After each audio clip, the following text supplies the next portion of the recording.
मेरे प्यारे बच्चों, छात्र एवं छात्राओं, विद्यावाणी चैनल में आप सभी का स्वागत है बच्चों।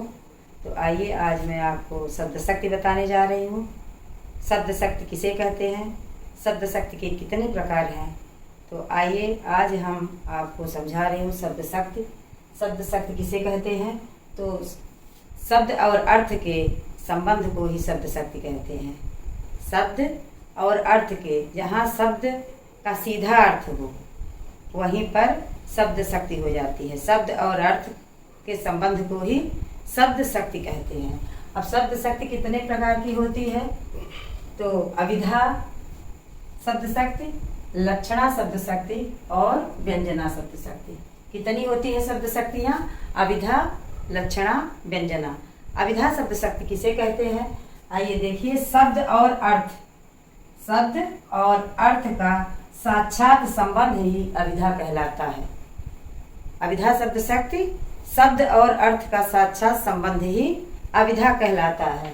जैसे अब अभिधा का साक्षात संबंध, जैसे मध्य प्रदेश के मुख्यमंत्री शिवराज सिंह चौहान हैं या भारत के प्रधानमंत्री श्री नरेंद्र मोदी जी हैं। यहाँ पर सीधे अभिधा का बोध हो रहा है, क्योंकि दूसरा अर्थ नहीं, साक्षात अर्थ दिख रहा है। सामने साक्षात अर्थ दिख रहा है कि भारत के प्रधानमंत्री नरेंद्र मोदी हैं। यहाँ पर अभिधा शब्द शक्ति है।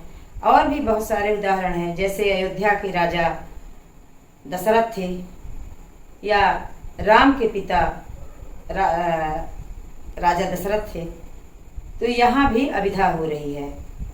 ये अभिधा शब्द शक्ति का है कि अयोध्या के राजा दशरथ थे, यहाँ पर भी अभिधा है। अब आइए हम बात करते हैं लक्षणा शब्द शक्ति की। लक्षणा शब्द शक्ति किसे कहते हैं? शब्द के मुख्य अर्थ में बाधा होने पर उससे संबंधित अन्य अर्थ निकलता है। शब्द के मुख्य अर्थ पर बाधा होने पर उससे संबंधित जहाँ मुख्य अर्थ निकलता है वहाँ पर लक्षणा शब्द शक्ति होती है। जैसे उदाहरण है कि वह शेर है, वह शेर है। यहाँ पर शेर का अर्थ जो होता है कि वह शेर की तरह ताकतवर है, वह शेर की तरह वीर है, इसलिए यहाँ पर लक्षणा शब्द शक्ति होती है। जैसे कि परिभाषा है, शब्द के मुख्य अर्थ में बाधा होने पर उससे संबंधित अर्थ का बोध है, इसलिए यहाँ पर लक्षणा शब्द शक्ति है। वह लड़का गधा है, यहाँ पर वह लड़का गधा है, तो गधा जो है बता रहा है कि वह लड़का गधा है। यहाँ पर मुख्य अर्थ का बोध गधा है, इसलिए यहाँ भी लक्षणा शब्द शक्ति हो रही है। बच्चों, जैसे है वह लड़का गधा है, तो गधा का मतलब है कि वह लड़का मूर्ख है, उस लड़के के पास ज्ञान नहीं है, वह लड़का मूर्ख है, इसलिए यहाँ मूर्ख ना कह करके उसको गधा कहा गया है, क्योंकि वह लड़का गधा नहीं है। गधा जो होता है तो गधा तो वह है, लेकिन यहाँ लड़के को गधा बोला गया है कि वह लड़का गधा है, तो गधा का मतलब है कि मूर्ख, वह लड़का मूर्ख है। अब आइए हम बात करते हैं बच्चों व्यंजना शब्द शक्ति की। व्यंजना शब्द शक्ति, जहाँ अभिधा और लक्षणा से अर्थ जब व्यक्त नहीं होता, जब अभिधा और लक्षणा से अर्थ व्यक्त नहीं होता, वहां पर व्यंजना शब्द शक्ति होती है और उससे व्यंग अर्थ निकलता है।